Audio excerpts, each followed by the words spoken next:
normal show, I connect with people on an eye-to-eye level around the globe, which means a lot, and I mean a lot of flying. 29,387 air miles so far to be exact. And this contributes to around 200 kilograms of CO2 into the Earth's atmosphere. The same amount emitted by McDonald's owned restaurants by way of comparison every 35 seconds. We are all part of the problem. Dear Dan Mace, I want to talk to you about carbon. Your video goes on to talk about plastic and how the chemical, the gap is causing problems. But really, I talk about carbon every Friday, and I think this is a point where you would like to follow my path. There's a very interesting study that's come out of NASA that suggests that if we were to re-vegetate both the Sahara and the outback in Australia, the amount of CO2 that would be mopped up in the process would be equal to all of the CO2 that we're currently emitting. That's Charlie Paton giving a talk somewhere. It's a bit of stuff that I found.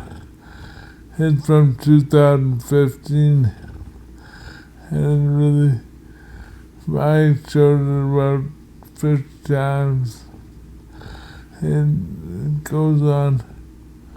I mean, it's not really a NASA study, or at least I couldn't find NASA, but I found the paper. It's by ORNSTIENS.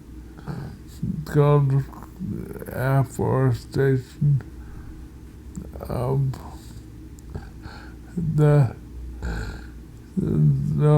the exact name defeats me, but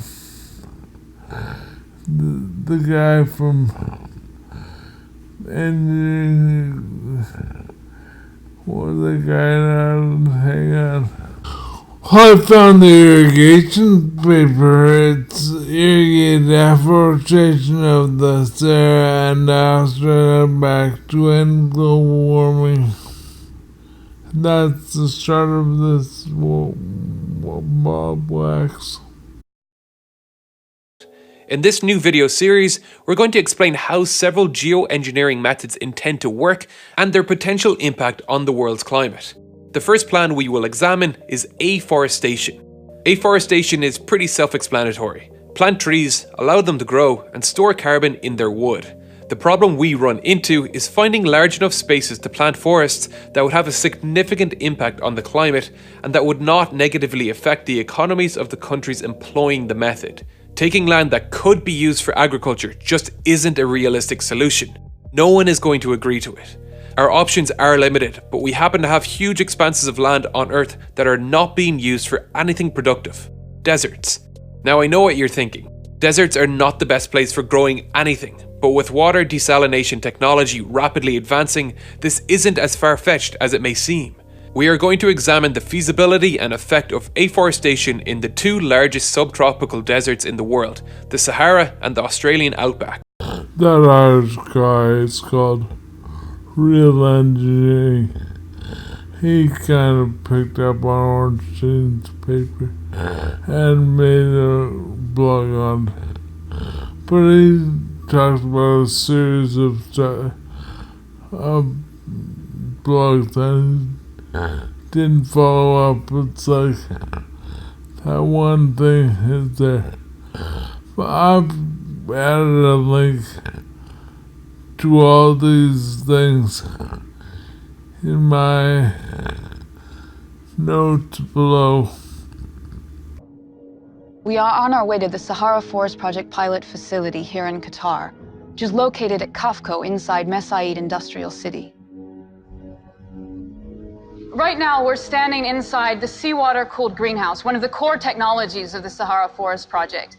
In this greenhouse, seawater is evaporated into the air to create cooling and humidification in the growing space. This creates excellent growing conditions for valuable salad crops like the cucumbers we have here. In addition, the water vapor that goes into the air from the seawater can be condensed back out on the greenhouse roof as fresh water, providing water for irrigation for the plants here in the greenhouse. Anyway, that's a great rabbit hole to go down. I mean, Charlie Paton stuff was really big.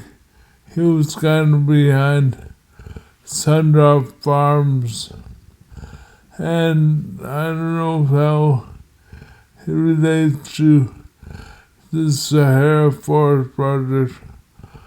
My blog 220, it's quite big.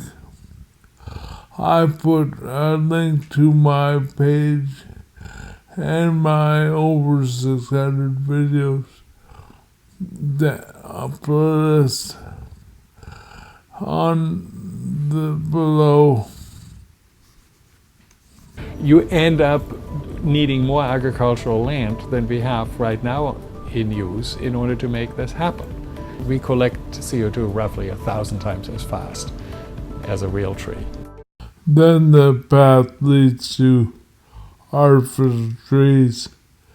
It's a weird story. They are really talking about getting it happening in 2050, which is a little too late as far as I'm concerned.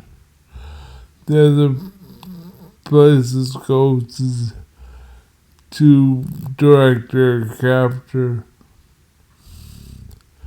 Direct air capture is 3 companies: Clime works in Switzerland and carbon engineering in my hometown. There, and then a company called Global Thermostat, somewhere in the States. Those 3 companies are talking about big numbers. The problem is 2 places, and it's only 2 places. It's Greenland and Antarctica. There's 24 feet of sea level locked up in Greenland and 186 feet in Antarctica. That's 210.